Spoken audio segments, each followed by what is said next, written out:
Yes. You guys all set? I'm good. I'd like to call the select board meeting of November 17th, 2025 to order. Let's see, additions or deletions to the agenda. I just have a change, the ratify, which one is that? 7B is supposed to be 10:06, not 10:20. 10:06.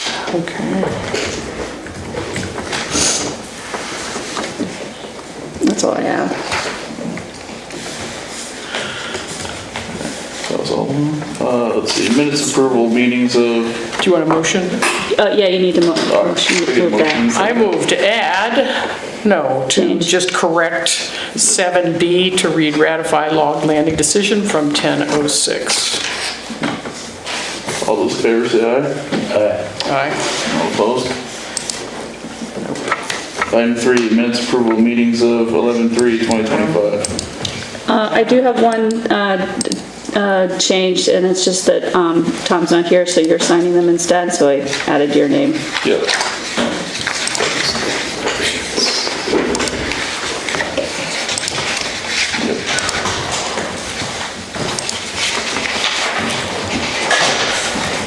Do we turn that into a motion? You just can accept them as amended, if you want. Make a motion to accept them as amended. Do you want me to do it? I move to approve the minutes of the select board meeting of 11/3/2025 as amended. Second. All those in favor say aye. Aye. Opposed? Item 4, select board pay orders. Move to approve the pay orders for payroll and accounts payable. Second. All those in favor say aye. Aye. Opposed? Item 5, announcements and correspondence. Everybody, the website is live. Go check it out. We're very proud of it. It's we also changed our domain name from londonderryvt.org to londonderryvt.gov. The .org will redirect to the .gov, but so you're aware that it's different now. 2 RFPs went out, one for the basement ceiling and the other for window renovations for the town hall. They went out on November 10th. There'll be an optional site visit on Friday, November 21st from 10 to 1, and responses to both of them are due by December 1st at 5. Easement letters went out to the property owners, and easements went out to the property owners in the South Village for the wastewater project, and if you received one of those letters, please get them back to us by December 1st. We need them for permitting. Also, please remember to have them notarized,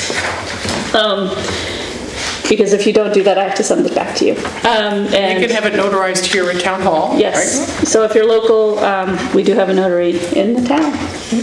We have 3 of them, actually. Awesome. Our whole office was not very. We've also received all the necessary easements and the site plans for the Spring Hill Road culvert project.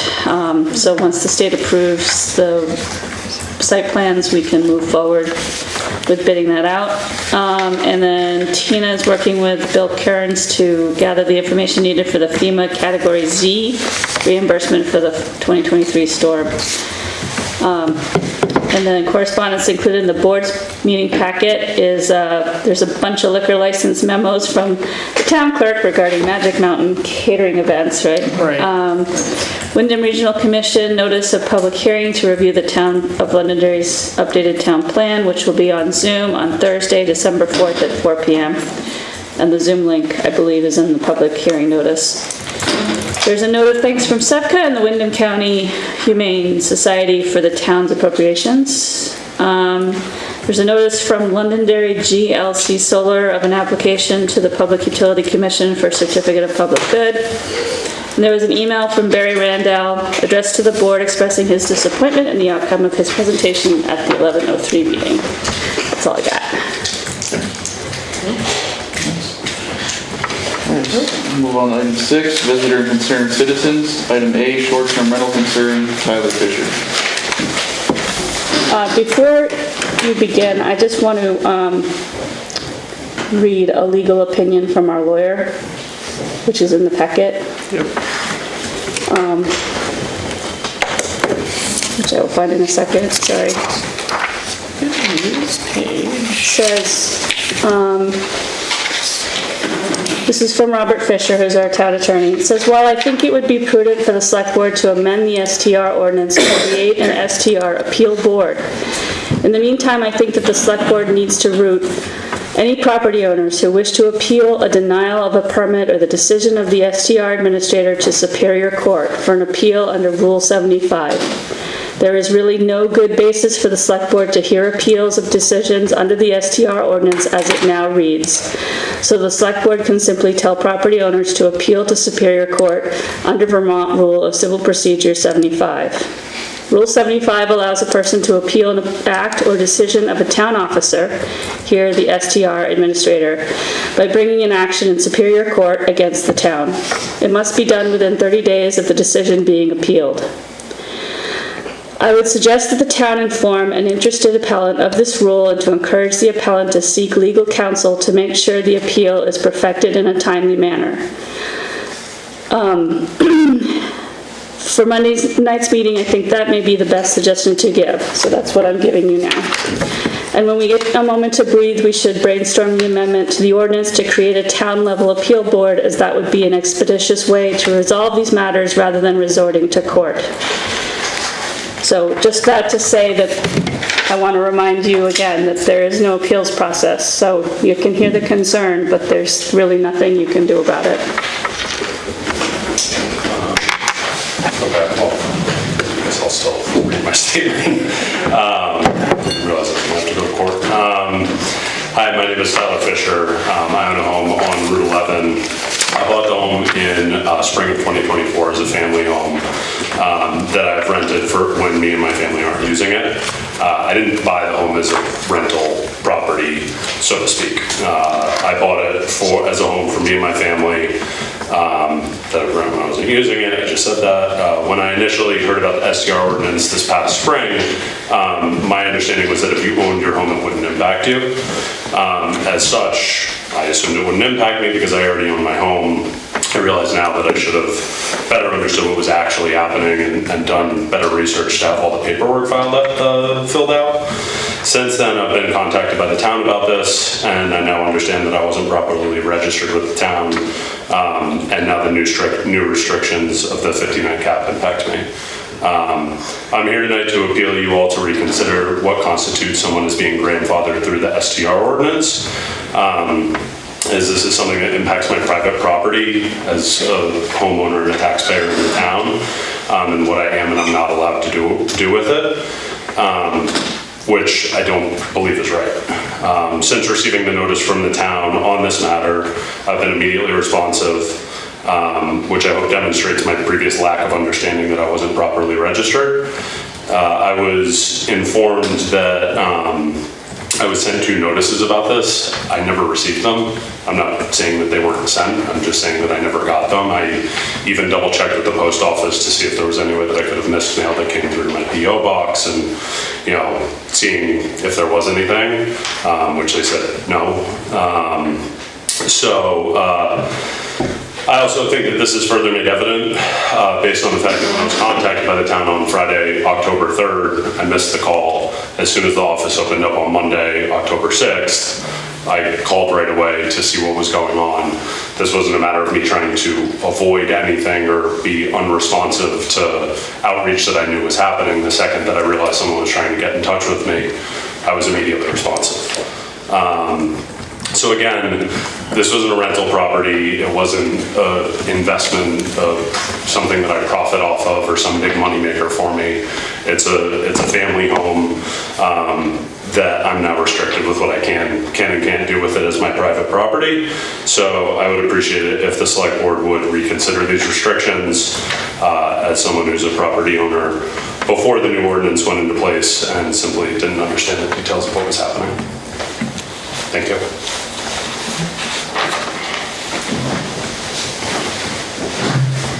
Does Andy want to comment or not? Just go with it. Hi, nice to meet you. Good to meet you. I mean, we heard what our lawyer said, so. Yeah, I think the question of identifying a property as a rental versus a family property is not terribly relevant here, but it was originally, at this time of the sale, the house was categorized, as you said, as a primary residence. And according to the Airbnb reviews of the property, the reviews of it as a rental started immediately. June, July, August, September, there were 8 posted rentals in the first 4 months of ownership. Well, I did live up here I lived up here for the first month. What I thought I was not going to be able to do with work and being able to work remote changed, so. Okay, I mean, it's one of the busier rentals in town. Rentalscape puts it at 187 nights of rental activity in the last 12 months. That's, let's sort of leave a margin of error there. But to my eye, that sort of fits with out-of-state plates that are parked in the driveway there, because it's a place that I go by a lot. So it's, it appears to be a very active short-term rental.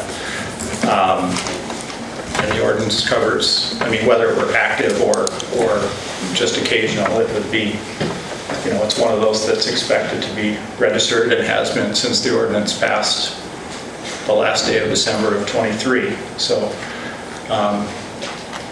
it has been in effect, and it was certainly in effect. Like, it had been passed and applications were even available at the time of your property purchase back in May of '24. So. Yeah, and I guess part of what I'm saying is that I didn't realize that, which I own. I should have done better research and understood that I needed to properly register with the town. I didn't realize that I hadn't filled out the right paperwork and I wasn't properly registered. The moment that I became aware that this was an issue, I've tried to be as responsive as I possibly could be. But to be clear, it's not registered as a rental at this point. That's correct, yeah. Yeah, so it's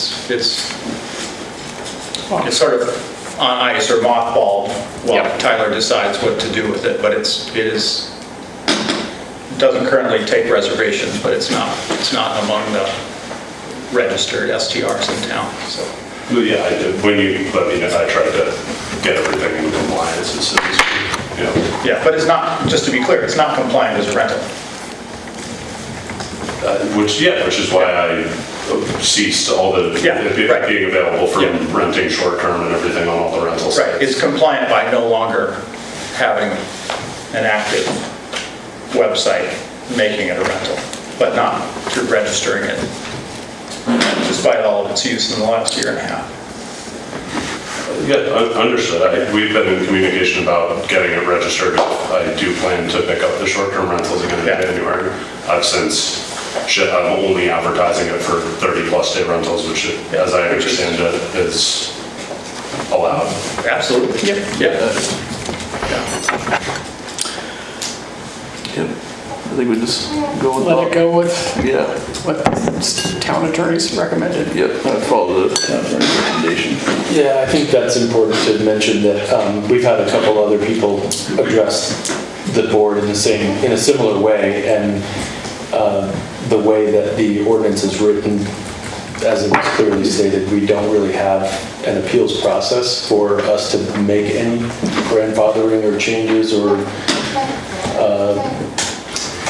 anything other than what's laid out within that is pretty much what we are going with. And the other people that approached the board got the same answer essentially. And what we encourage those folks to do is to come back and stay part of the process for the sort of annual review of the short-term rental ordinance. And then if we make any amendments or everybody's input is going to influence the changes that are made, whether it's the number of nights or just anything that anybody comes up with, all that information would be considered, so.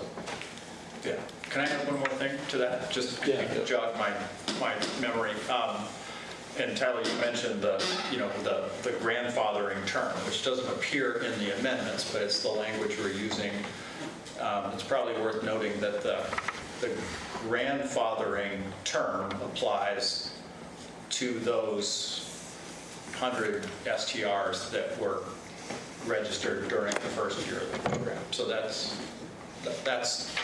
what's laid out in the ordinance itself. So the application of that term is, it's essentially embedded in the Article 4 amendments, and it's, the new changes do not apply to people who were registered in that first calendar year of 12-month year, the July to June of the first year of the program, if that makes sense. So that's what's been consistent. That grandfathering would not be available to anybody that was never registered. The converse of what you're saying. Yes, you had to have been There is no- registered. Yes, right. exactly. But my understanding, so the grandfathering applies to everyone all STRs who were registered prior to July 1st of this year, is that correct? Correct. Yeah, right. The first year of registration ran through June 30th of 25, so. Okay. Yeah, I guess what I'm positing for consideration is that if I don't deny that I have been renting my home. What I'm saying is that I didn't realize that I was not properly registered to do so.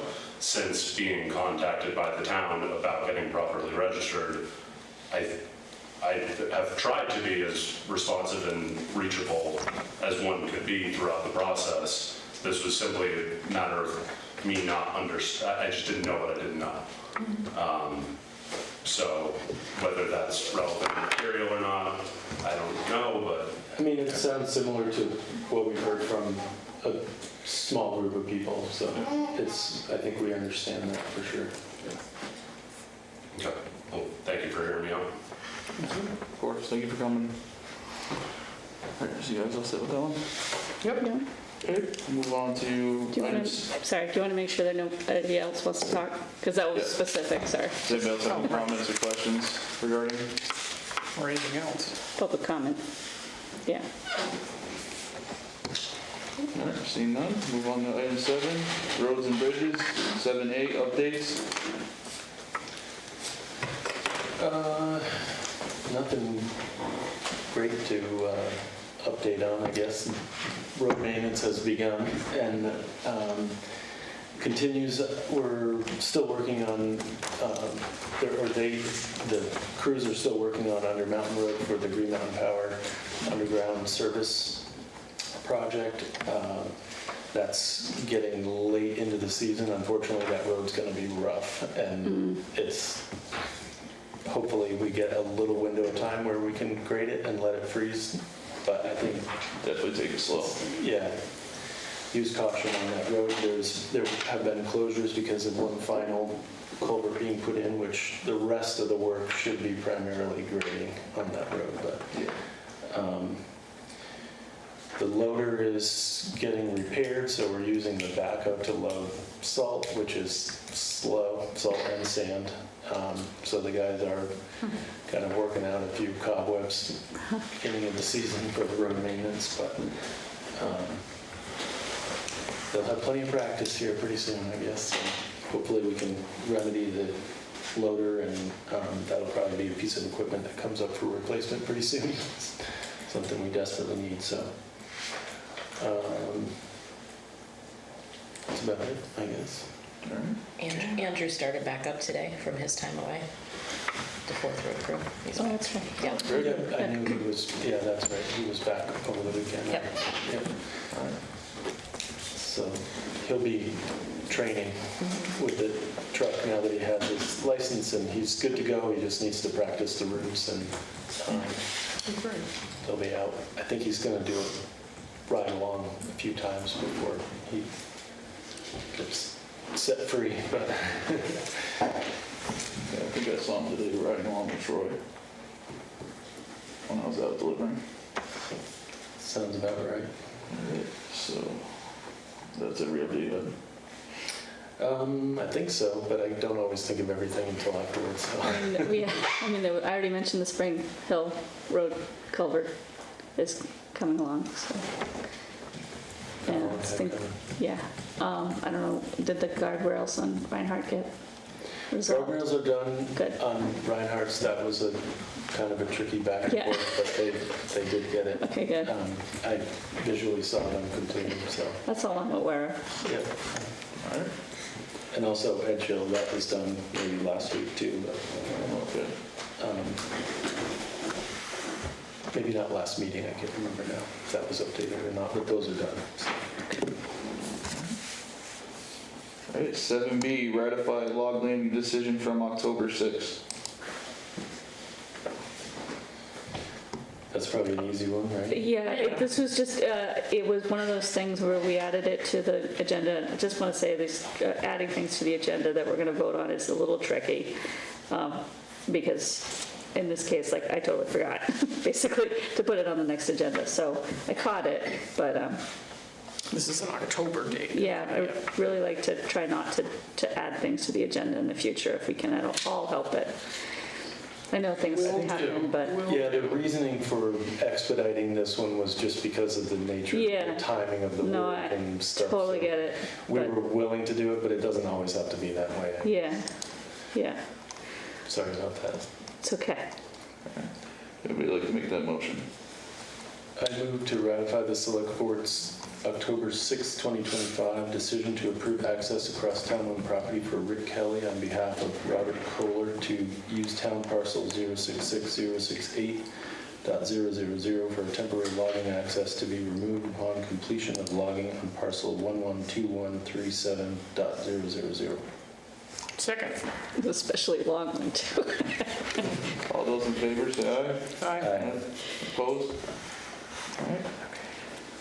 7C, discuss Monet Lane Road discontinuance. So I've been informed that it's Monnet Lane. Monet Lane, okay. So for those that are like in the know from long ago, Artistry. right? So a little bit of history here. I was contacted by the state asking whether we had declassified this road, and so I went searching into the minutes, and at first it looked like, in fact, you had declassified the road. But if you read all of the long and sorted 1999 minutes, it turns out that at the very end of this whole process, the Londonderry Selectboard and the Wyndham Selectboard decided not to discontinue the road. However, if you look at the pictures that I took of where that road is supposed to be, there's clearly no road. The bridge has been. And there's no bridge. So And there's a it's, replacement, Scott Pett Road basically does. is a replacement, right? Yeah. So if anybody's looking at the packet, I did include the road map that the state has of that road. I circled it. It's just this little thumb, and then it goes into Wyndham. So the state recommends that we do something, declassify the road or throw it up or something. It is a process. I'm pretty sure we have to work with Wyndham as well because it does go into Wyndham.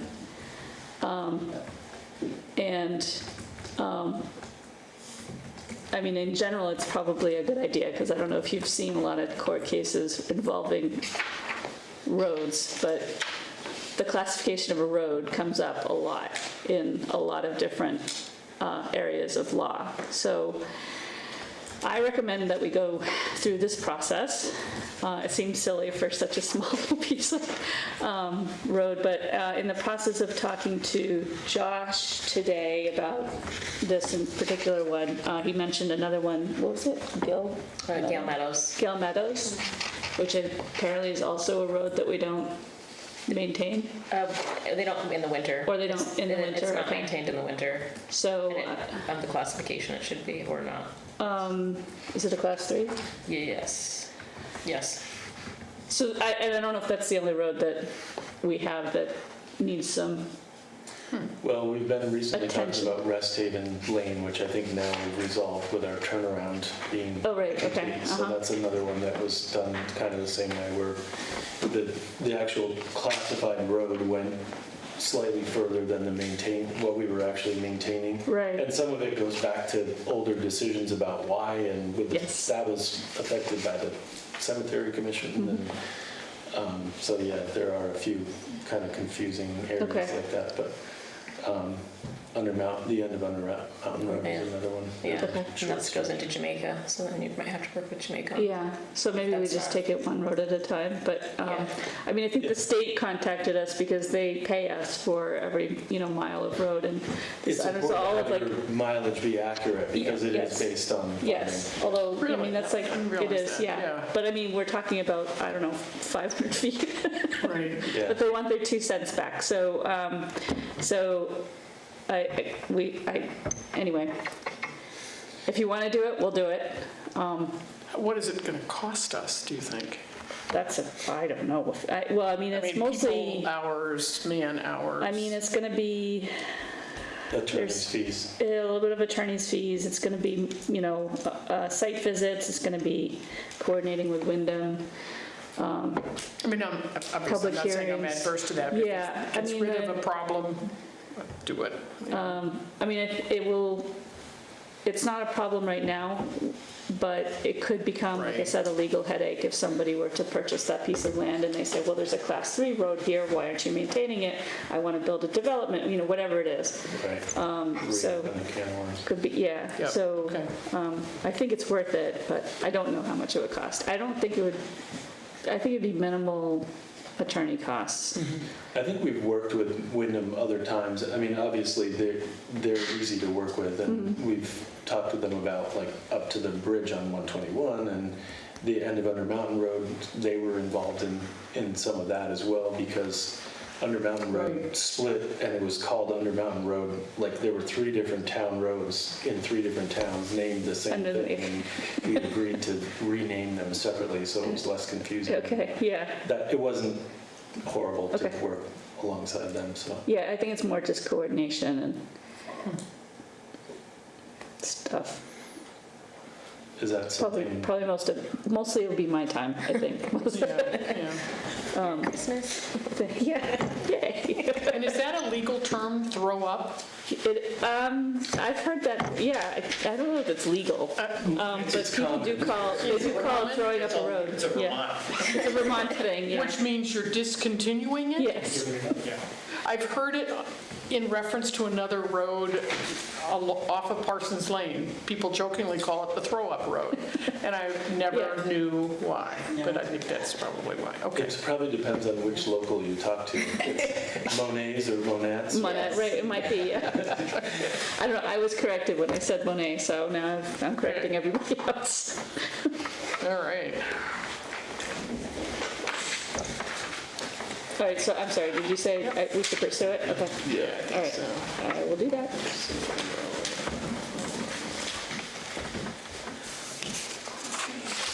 Got it.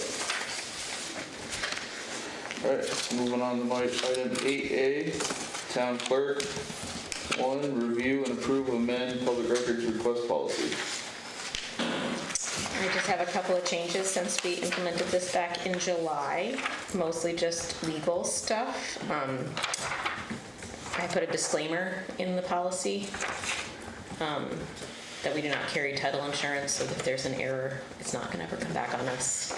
That was the big one, and then also, it's on the form, but statutory, that they have specific volume and page when requesting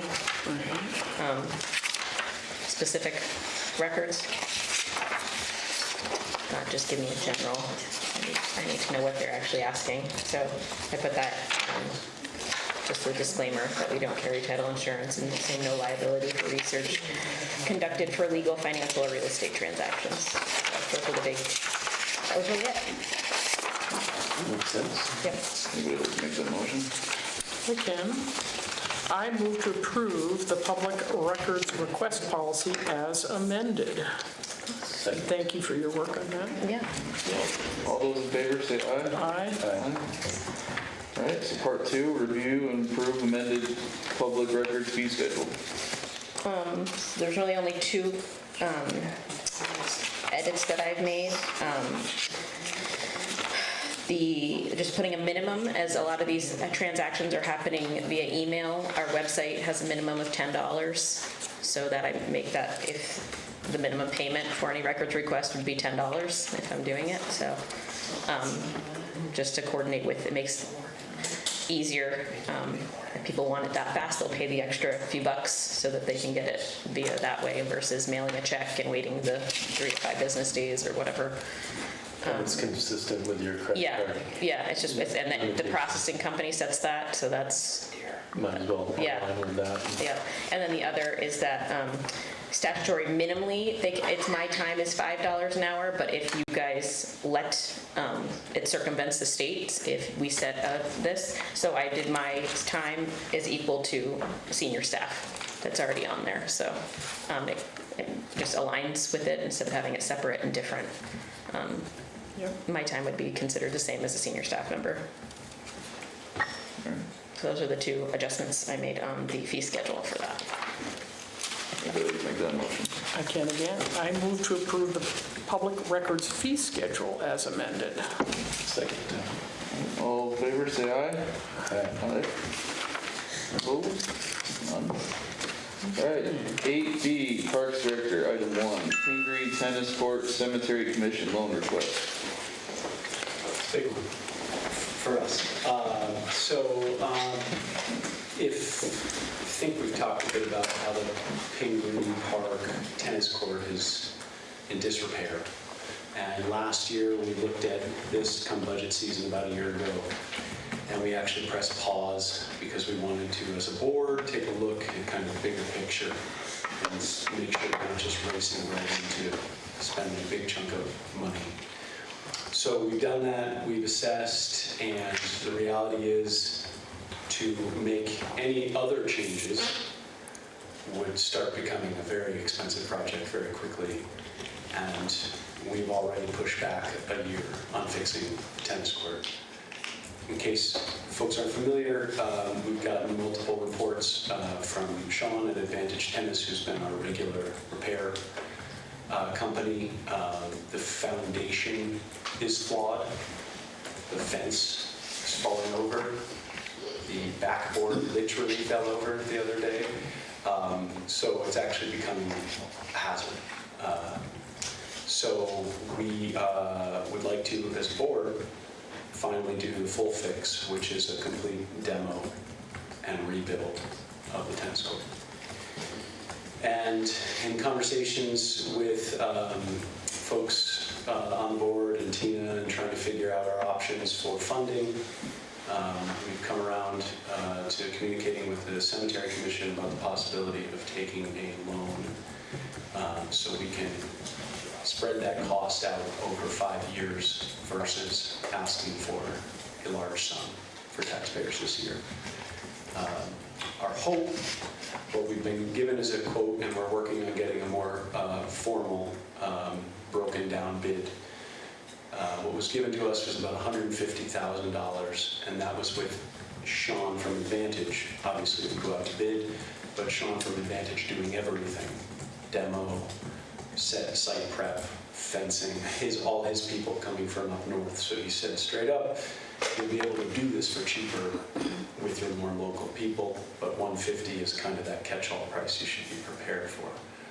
So that's kind of the number we're trying to be able to cover, and then in the meantime, find ways that we can either spread it out over a loan, get donations, get grant money, and lessen that cost dramatically, hopefully. But overall, we want to be prepared to be able to cover the full thing. So this is our official request. Cemetery Commission gave the thumbs up and said it's up to the board to take whatever steps. This is an unfamiliar process for me, what comes next, but to take the steps to hopefully secure the okay, and then as we get closer, I'm happy to talk about the timeline, potential timeline, to get more precise numbers when we start to get the bids coming back, and then also start to come back to you with some grant options, so we can lessen that dramatically over. Can you speak to the multiple uses you can do on that surface? It's not just tennis, is it? That Correct. Yep. Thank you, Martha. It currently is tennis for up to 4 at a time, traditionally at least, and then there are 4 pickleball courts on there that can take up to 16. And that is the plan, is to continue. We were looking into the options of doing 2 courts, so we could expand, because there are definitely days with the other 2 pickleball nets on the basketball court where pickleball's taking up 6 courts. And we want to respect that usage. It seems to be consistent and sticking around. So that was part of what we pressed pause on last year, to see how could we really do that. It is not impossible, but it would require quite a bit of excavation down the hill, or staying up on the hill, which would then mean we need to move the playground, which then means we need to move potentially the pavilion, which then means the parking changes, and that's where all of a sudden it becomes a $1 million project, which we want to look at this process with that 5, 10, 15-year project in mind, but again, not ever feel like we have to move on something that's going to cost us more. Do it when we're ready, when we've got the plans, when we've got the bids in place, and more importantly, get the grants in place. So At this point, you're just doing the one. this one is just, the board has accepted, that we want to continue having a usable tennis and pickleball space. And right now it's, I could have brought in all the players around town and they can tell you how bad, there's dead spots in there, there's cracks constantly. So we already do pay money every year to maintain what's there. And they resurfaced it, I want to say about 5 or so years ago, and that was kind of when we got the hint. It's kind of the last time. Otherwise, we're just kind of throwing money away. What's the sort of predicted lifespan of the new court? The old one probably outlived itself at this point. Yeah, and that's exactly the point. We're on borrowed time with that one. So It's been around a long time. it has, So. and we kept fixing it as much as we can, and now those fixes just aren't lasting. So, and the problem's getting worse down below. It varies from what I was told, but Done 10 to properly, 30 years depending on how it's done. It's quite a swing. Yeah, it is quite a span. It sounded like 20 was a safe bet, but It also sounds like even at 10, that it could still be money well spent if there's other future plans of, you don't want to buy a 50-year court that would prevent you. You'd have to make decisions for all those 50 years, so Yes. you're not tearing out something that might affect the equipment around it. correct. So, I'm not sure there is a 50-year court. well, but just for illustrate, you don't Yes. necessarily need to. And that's why we wanted to take a look at it now, because if we go ahead and do this and then say 5 years from now, dang it, we're not going to tear that up, right? Right. This is a significant investment. I've been learning a bit about it because there's a sand type surface built into that, and that was part of the balls, the motion they need on the surface. So for pickleball and tennis, we have that surface on the basketball court, which is only necessary because of pickleball. So down the road, we thought, well, if we ever got to a point, if we felt like it was necessary where we could expand, and part of looking at it now is that the fencing for one tennis court is about $30,000 in itself. So that's one of the costs we're going to look at trying to save. Our posts need replacement. The chain link fence itself, I'm hoping we can reuse it. So if there's a way that we can do that ourselves, I don't know how to chain link fence installer. So I'm sure there's reasons why that's a bigger pain, but we'll see if we can do that and cut that cost down. But to fence in one tennis court, and you're not going to add on to that, to take that court down, and the courts don't meld well together, and so you're becoming two separate scenarios at that point. So it's just part of the reality. We're not ready by any means to move on anything else other than the timeline right now. Again, because we pushed it back already, we would be hopefully securing funding this budget season and in March, so that at the end we go through this next coming summer with the existing court in the state it is, which I've already heard some groans about, but it's what we're going to have to do. And if we're approved and once the bids get in, then we can actually get on the calendar. So the hope would be get through the summer, and at the end of fall, about now, be tearing down and prepping the site. That would sit through the winter and be first on the list for spring 27, and they would get that up. And so we would minimize our downtime for play on that surface. So maybe close it down a little early at the end of the season, maybe start a little late at the beginning of the next, depending on the weather. That's the gist of the project, and the request being that we'd rather not go to town meeting asking for $150,000, because I like working here and I don't want to be run out of town. So,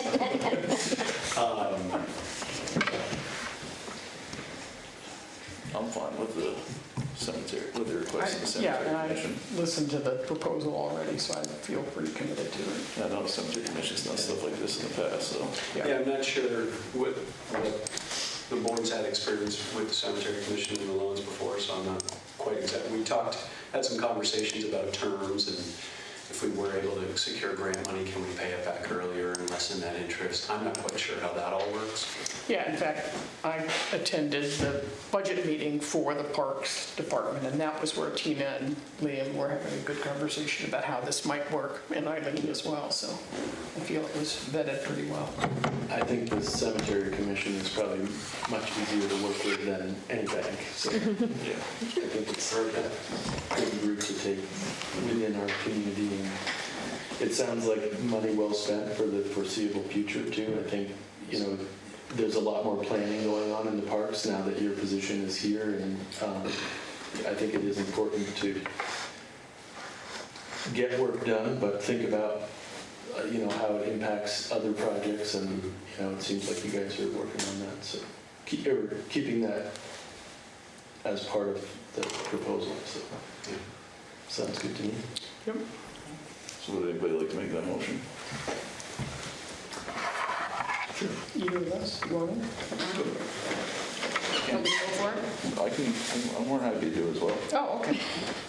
I move to approve the pursuant of a loan from the Cemetery Commission of an amount not to exceed $150,000 for the purposes of replacing the Pingree Park tennis court, and to authorize the town administrator to execute any and all documents necessary to secure the loan. Second. All those in Favor, say aye. Aye. Opposed? All right.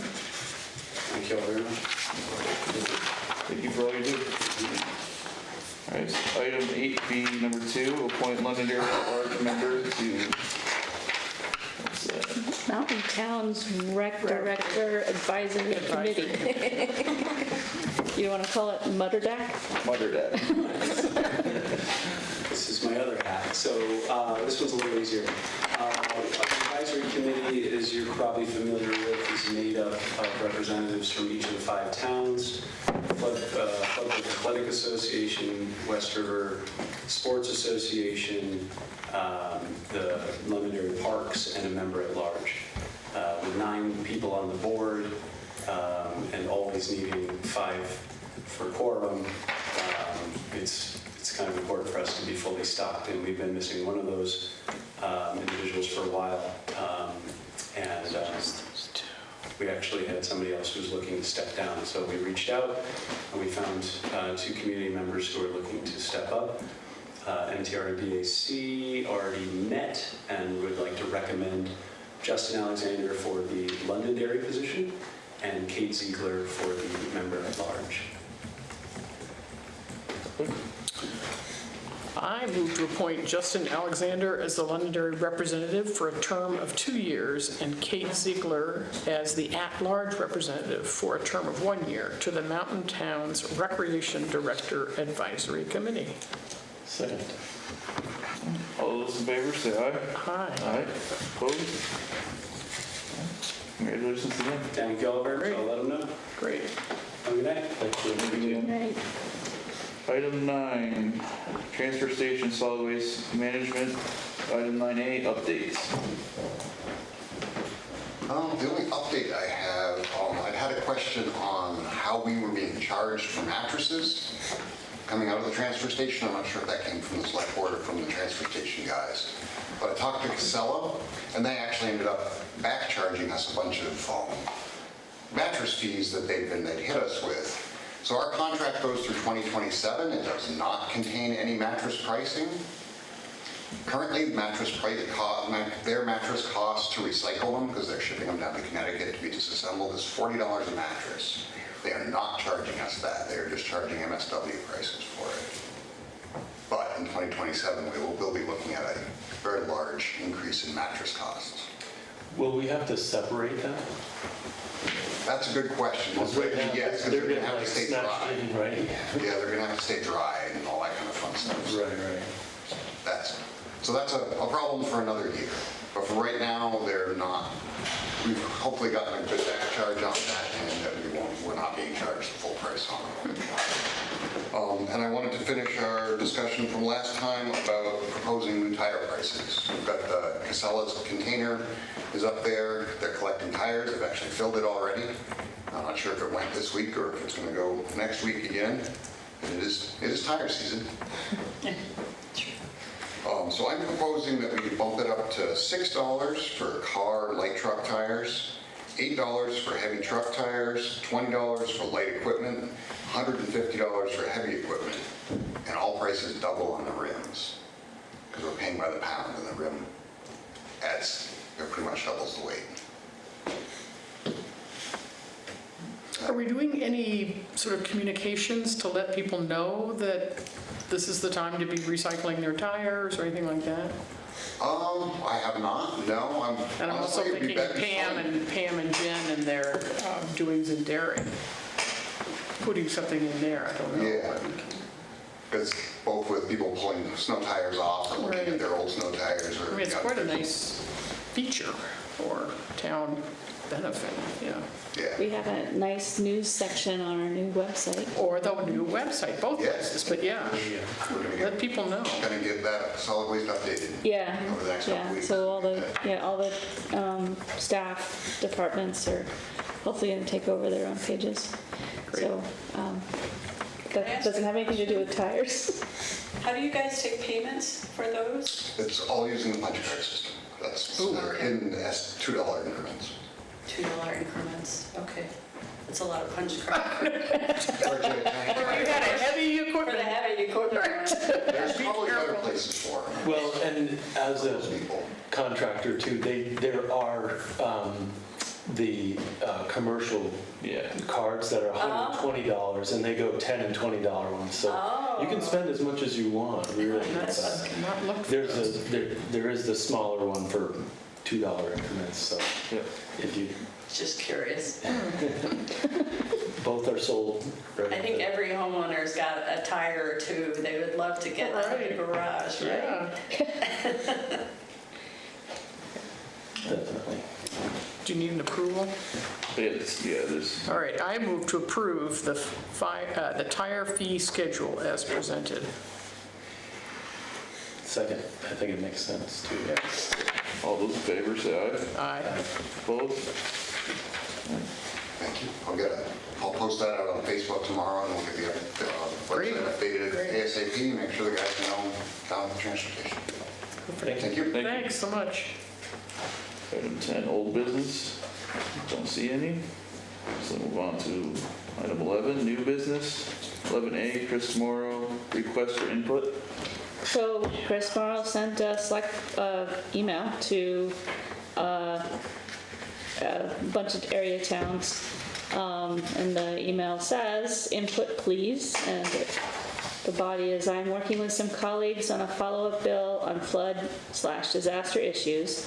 Please send me your ideas, and also please ask the select board to discuss this topic and send me input. Keep in mind that next time FEMA will have much less money and be much less responsive. Now is the time to prepare. What can the state do to help prevent damage now, to make disaster response easier next time, or to just make your town more reliant in general?" So if you want to discuss, you certainly can, or you could probably also It seemed like sort of a just... vacuous, I mean, I love Chris. Yeah. It just seemed like a vacuous sort of question for It's us. sort of like a, I know, so, I mean, I know we're working hard on so many different things.